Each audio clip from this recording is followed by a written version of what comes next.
فوزا عظیما۔ وہ سب سے مہان کامیاب انسان سمجھا جاتا ہے جو اللہ اور اس کے رسول کی اتباع کر کے اس دنیا سے چلا جائے۔ مگر ہم لوگ دنیا میں کامیاب اس انسان کو سمجھتے ہیں جس کے پاس بہت ساری دولت ہو، جس کے پاس گاڑی ہو، اچھے مکان ہو، روپیہ پیسہ ہو، بینک بیلنس ہو، یا پھر اس کے پاس گدی ہو، کرسی ہو، یا وہ منسٹر ہو، M P M L A ہو، ممبر پردھان ہو، تو ہم یہ سمجھتے کہ وہ آدمی کامیاب۔ لیکن میرے بھائیوں،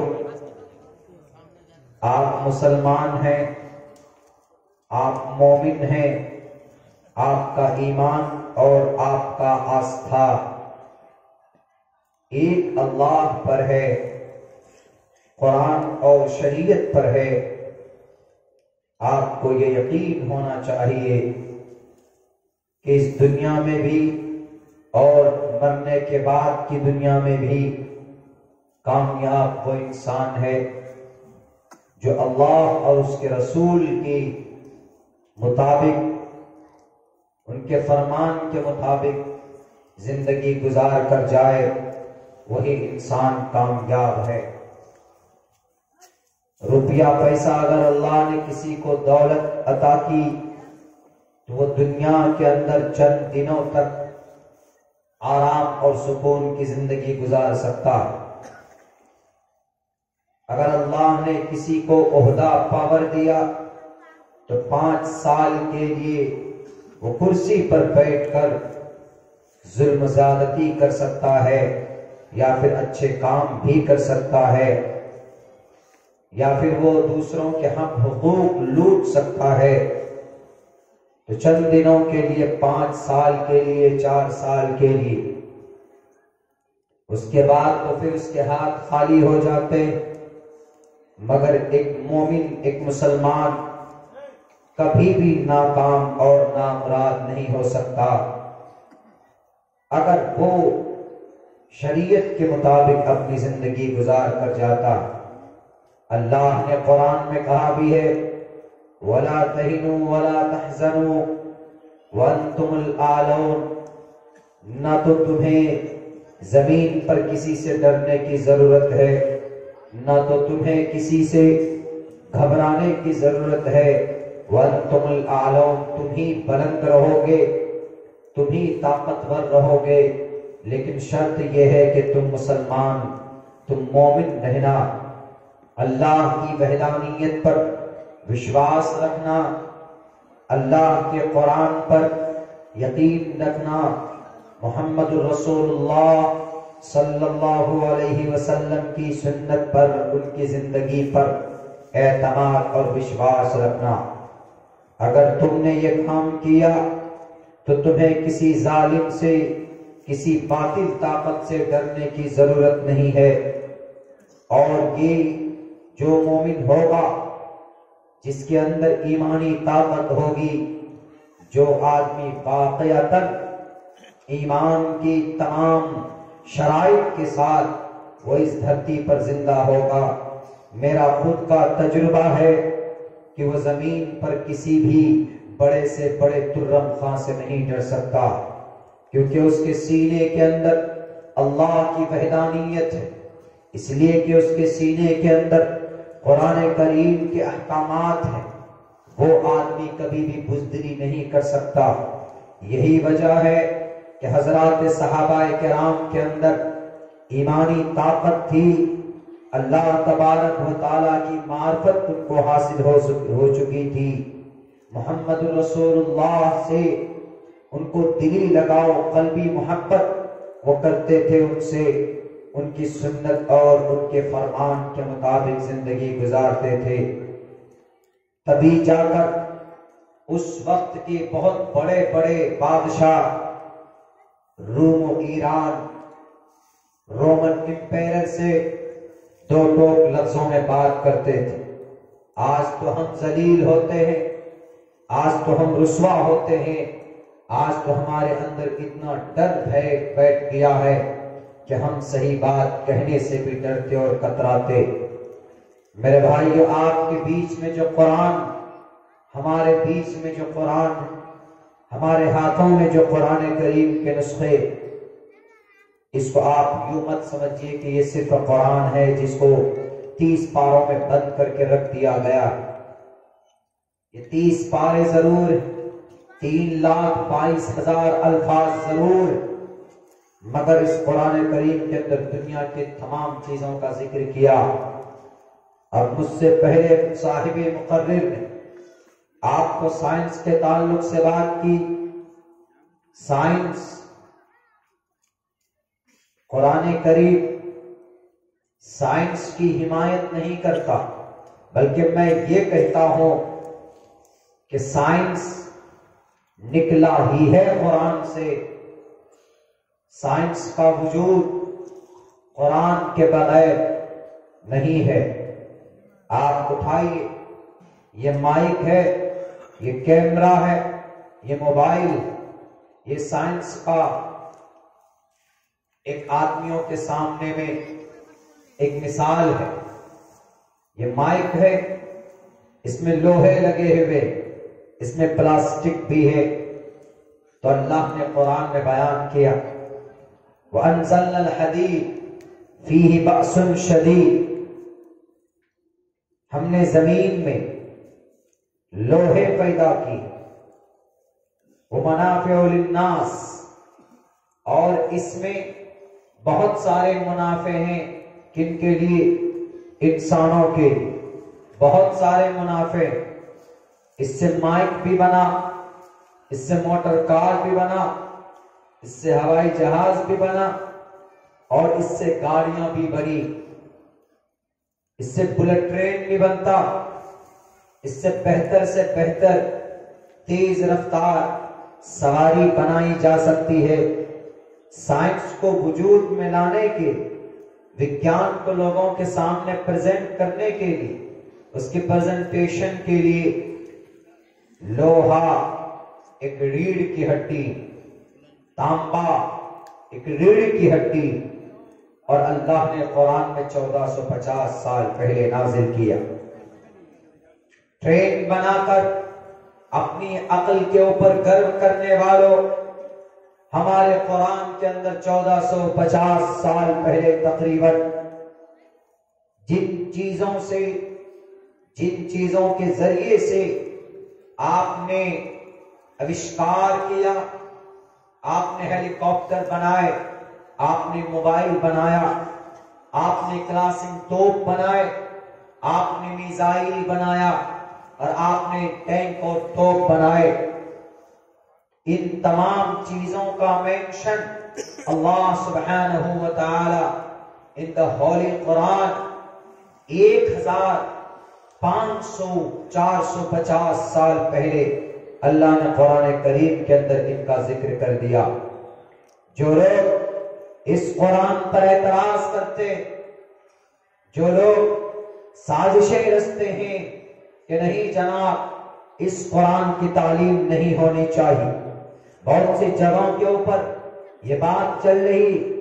کچھ دنوں پہلے آسام کی دھرتی پر ایک منسٹر نے کہا کہ ہم مدرسوں میں، مکتب میں قرآن کی تعلیم نہیں ہونے دیں گے، ہم قرآن کے اوپر بندش لگائیں گے، اگر نہیں روکیں گے تو جن مدرسوں میں قرآن کی تعلیم دی جاتی ہے، قرآن سیکھا اور سکھایا جاتا ہے، ہم ان اداروں میں اپنا تعاون بند کر دیں گے اور کہیں گے کہ تم قرآن مت پڑھاؤ۔ کیوں نہیں پڑھائیں قرآن؟ کیا دقت ہے قرآن میں؟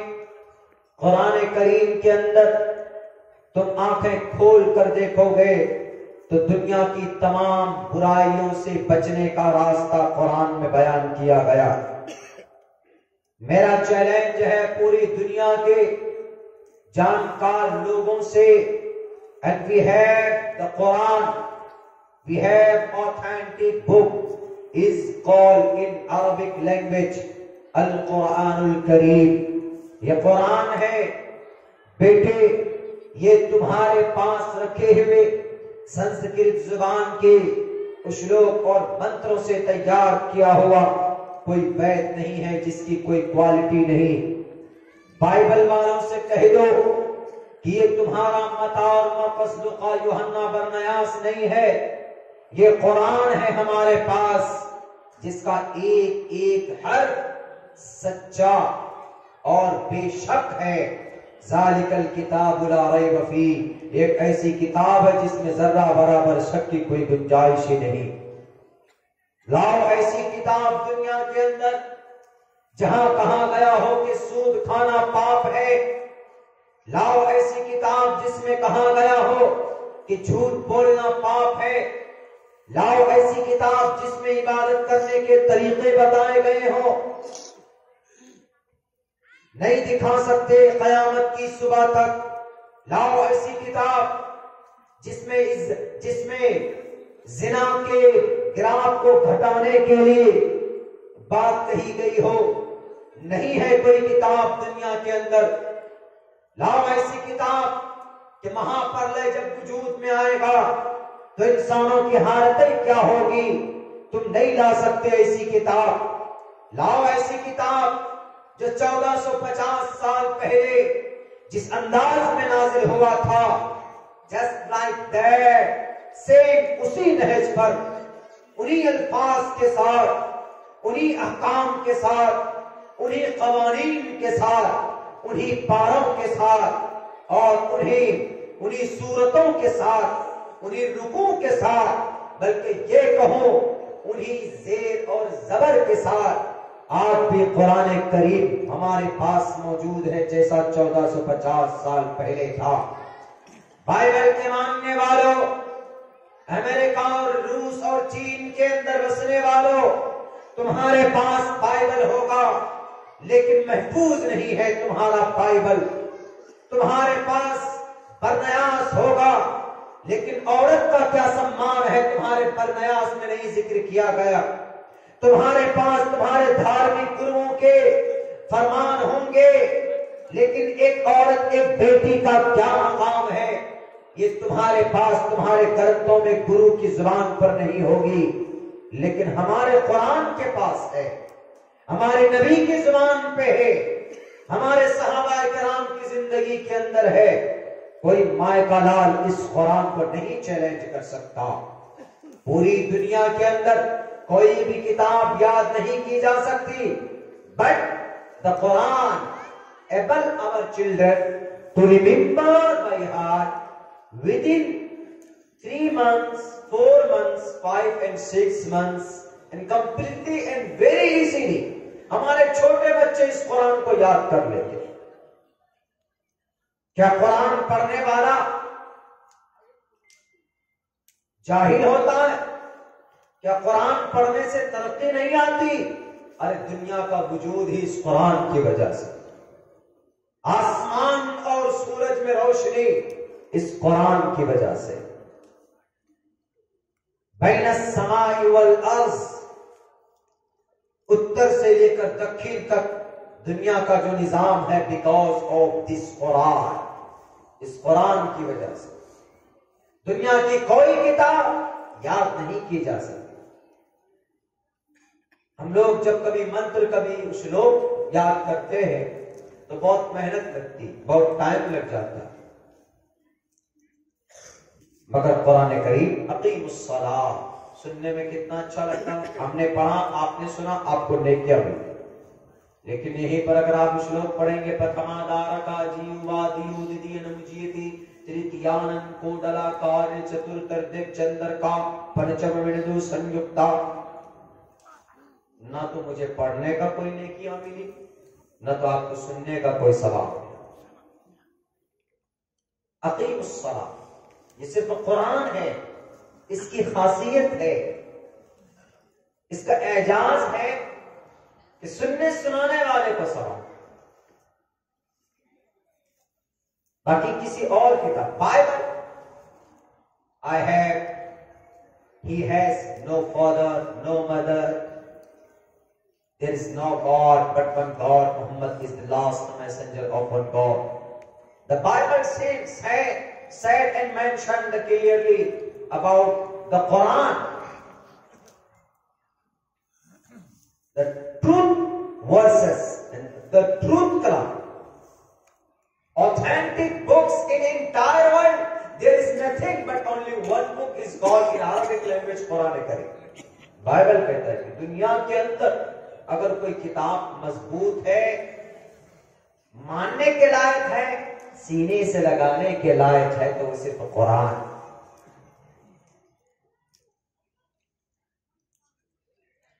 خیرکم من تعلم القرآن وعلمہ.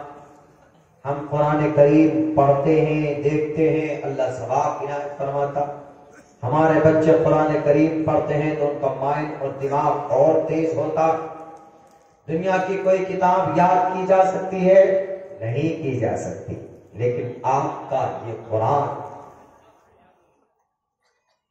بڑی آسانی سے ہمارے بچے حافظ بن جاتے ہیں. الحمدللہ I am also حافظ قرآن، میں بھی ایک حافظ ہوں. کوئی کتاب یاد نہیں کی جا سکتی. زیادہ سے زیادہ آپ ایک چیپٹر، دو چیپٹر، ایک صفحہ، دو صفحہ یاد کر سکتے، پوری گرنتھ یاد نہیں کر سکتے. الحمدللہ رب العالمین الرحمن الرحیم مالک یوم الدین سورہ فاتحہ بہت آسانی سے یاد کر سکتے. مگر بڑی دقت ہوگی اگر کوئی سنسکرت زبانے میں ہندو بھائیوں کی کتاب یاد کرنے پہ آ جائے. اوم بھوربھوسواہا تتسویترورینیم بھرگو دسی دیوس دھیمہی دھیو جو انہا پرچودایا. ایشور بھول چوک کی غلطیاں معاف کر دے، ایشور جان بوجھ کی غلطیاں معاف کر دے. اے پرماتما پرم شکتیمان، ہم تیری ہی عبادت کرتے ہیں. ایاکا نعبد، ہم تیری ہی عبادت کرتے ہیں. اوم بھوربھوسواہا میننگ سیم ہے، لیکن آپ گایتری منتر پڑھیں، بائبل پڑھیں، آواستھا پڑھیں، دسادیر پڑھیں، آپ کو نیکیاں نہیں مل سکتی. آپ کو نیکی ملے گی، آپ کو کچھ پنیہ ملے گا. مرنے کے بعد آپ کو جنت کوئی چیز لے کر کے جائے گی. تو یہ قرآن کریم اگر آپ تلاوت کریں گے تو گھر میں بھی برکت ہوگا. میرے بھائیوں، یہ تو سازش ہے دنیا کے لوگوں کی کہ اس قرآن کریم کو مٹایا جائے، اس کے احکامات کو مٹایا جائے. قرآن کریم کے اس کے فرمودات کو ختم کرنے کی کوشش کی جائے. جو لوگ بولتے ہیں کہ قرآن میں آدھورک نہیں ہے، قرآن میں ٹیکنالوجی نہیں ہے. حضرت مولانا نے ابھی بیان دیا ہے قرآن میں اپاچی کا بھی ذکر ہے، ارے قرآن میں پلسر کا ذکر ہے. ارے قرآن کریم کے اندر اللہ نے اشارہ کیا تمام چیزوں کو. والخیل والبغال والحمیر لترکبوها وزینہ ویخلق ما لا تعلمون. اللہ نے تیز رفتار گھوڑے، گدھے، خچر. اگر آج کل آدمی گدھے پر بیٹھ جائے سواری کے لیے تو کیا کہے گا کہ یہ بہت بڑا گدھا. یہ گدھے سے بھی جو بیٹھا ہوا ہے اوپر میں جس گدھے پہ، وہ اس کو بھی کہے گا کہ یہ اس سے بڑا گدھا. گدھے